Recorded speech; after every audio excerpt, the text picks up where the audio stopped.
tous, dans cette nouvelle vidéo, je vais vous présenter le montage d'un soufflet à l'allemande. Ce type de soufflet est composé de deux pièces. Une pièce principale ici que l'on voit très bien et une petite pièce rectangulaire d'environ 15 mm de large, mais qui va dépendre du cuir que vous allez utiliser, qui se trouve ici plaqué à l'intérieur du sac. Ce type de montage est relativement facile, mais il est plus long car vous avez deux coutures. Une première pour assembler donc ces deux éléments entre eux et ensuite une seconde couture qui va assembler le soufflet au corps du sac. Et ici, le corps du sac est de forme simplement rectangulaire. Comme d'habitude, je vous invite à liker, partager, commenter mes vidéos et je vous dis à bientôt pour les prochaines. Voici les pièces donc, du soufflet pour le montage à l'allemande. Voici le résultat, donc une fois ces deux pièces assemblées. Ici, on va les assembler donc fleur contre fleur, ce qui donne ce type de montage. Ici, donc j'ai bien sûr réalisé mon trait de couture, donc là c'est difficile de marquer le côté cher, donc simplement avec un crayon de papier, et j'ai passé la griffe à molette en marquant bien fort pour quand même conserver les traces. Donc ici je ne vais pas utiliser de colle, je vais me plaquer comme ça, donc bien bord à bord. Pourquoi je ne mets pas de colle? D'une, parce que ici je vais faire un collage fleur-fleur, donc c'est pas un collage très efficace. Il faudrait éventuellement que je vienne poncer légèrement la fleur des deux pièces pour avoir un meilleur collage. Et deuxièmement, le problème, c'est que je risque d'avoir un petit peu de colle qui serait visible ici entre mes deux pièces, et puis cette colle va être difficile à les retirer entre les deux zones.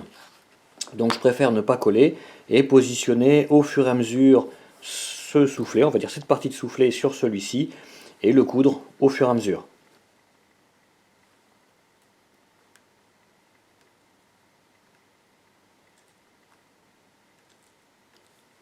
Je vais commencer ici par faire 3 points doublés pour bien renforcer le haut de cette couture. De toute façon ici c'est une couture qui est invisible, elle va se retrouver à l'intérieur du sac.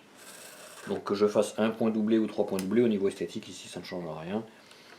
J'en fais 3 pour la solidité, donc je fais mes 4 trous, je commence par les 2 trous les plus bas, je remonte et en redescendant bien sûr je vais doubler donc les 3 premiers points.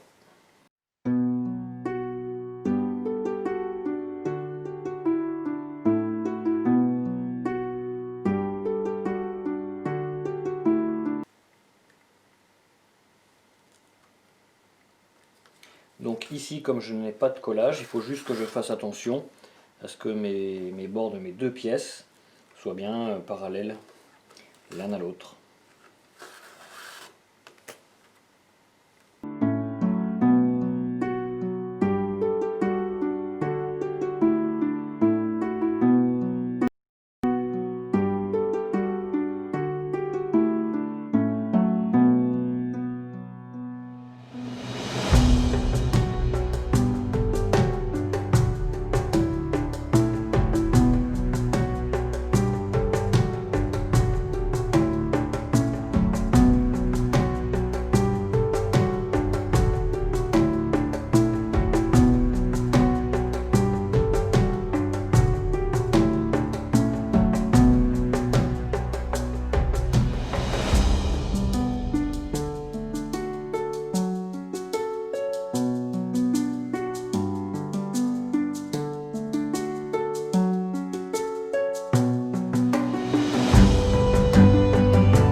termine par mes 3 points doublés et la couture est terminée. Donc à noter ici qu'il y a une partie non cousue parce que le soufflet est coupé un peu plus long, je vais le retailler à la demi-lune. Mes 2 soufflets sont donc prêts. J'ai griffé ici le long de la pièce principale. Je vais en coller ici par contre, parce que là, ça sera très facile, j'aurai un très bon collage. Donc je vais coller tout ça, voilà, comme ça. Et je n'aurai plus qu'à assembler.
De la même façon, de l'autre côté, je vais positionner le second soufflet.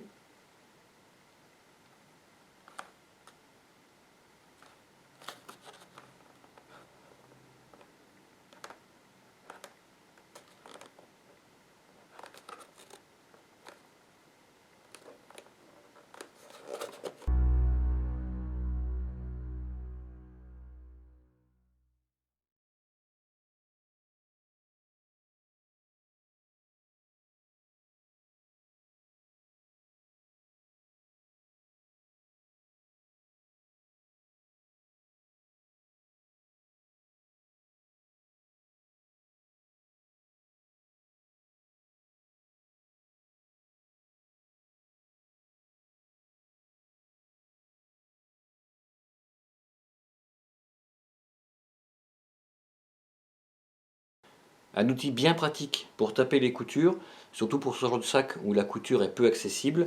Voici une enclume de cordonnier. Donc là, c'est une enclume qui est montée sur un pied que je pose simplement au sol, que je vais caler entre mes jambes. Et je vais venir prendre le sac et le présenter comme ça.